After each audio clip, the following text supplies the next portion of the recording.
طلعوا لي شي فيديوهات كيهضروا على شي زياده جديده غادا تكون ثاني في المازوت ايسونس. المازوت وقال 2 دراهم و40 وليسانس 1 درهم فاصله 54. دابا ما كيبقاش فيك الحال انه كاينه الزياده، اللي كيبقى فيك الحال هو كتحس بان الدوله ما كدير شي حاجه باش انها تحميك انت كمواطن.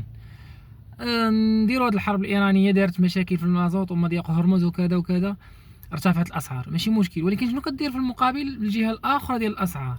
ملي انت ما عارفش بالك كتزيد المازوت راك كتزيد في المنتوجات الغذائيه وكتزيد في وسائل النقل وكتزيد بزاف ديال الحوايج.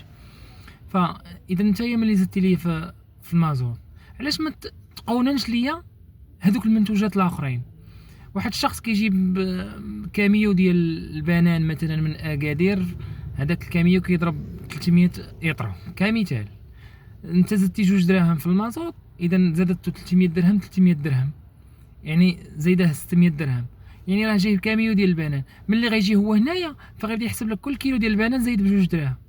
شحال غادي يربح في هذيك الكاميو؟ هذا فقط كمثال، وقيس على ذلك في جميع المنتوجات.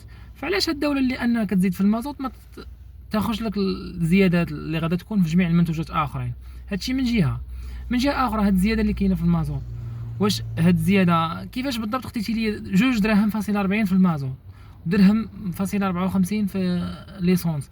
كيفاش تخدت هاد المعايير ديال الزياده؟ واش فعلا المغرب بصح كيجيب مثلا هاد المحروقات اللي هي جاهزه، واش كتجي بصح عبر مضيق هرمز ولا كتجي من جهات اخرى؟ يعني ما كاينش شي تفسيرات.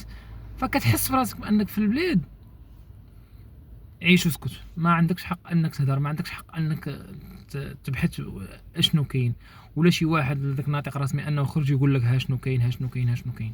اذا هاد الزياده حتى هي راه غادا تكون زياده حتى في الاكباش.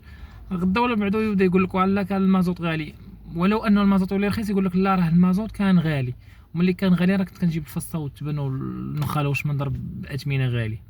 فالمهم كنحس بان الدوله كتصنع الفراقشيه واش كنقولوا بالدارجه، كتصنع دوك السمساره الشناقه. اذا الدوله كتصنع الشناقه، اذا حتى انا ما عنديش حرفه غدا نصبح كنشنق شي حاجه ناخذها بثمن ونبيعها بثمن ونسبها في المازوت، والله يجيب شي فيزا ان شاء الله ونخويو البلاد ان شاء الله يا ربي. الا كانت شي عيطه تجي شي فيزا نمشيو.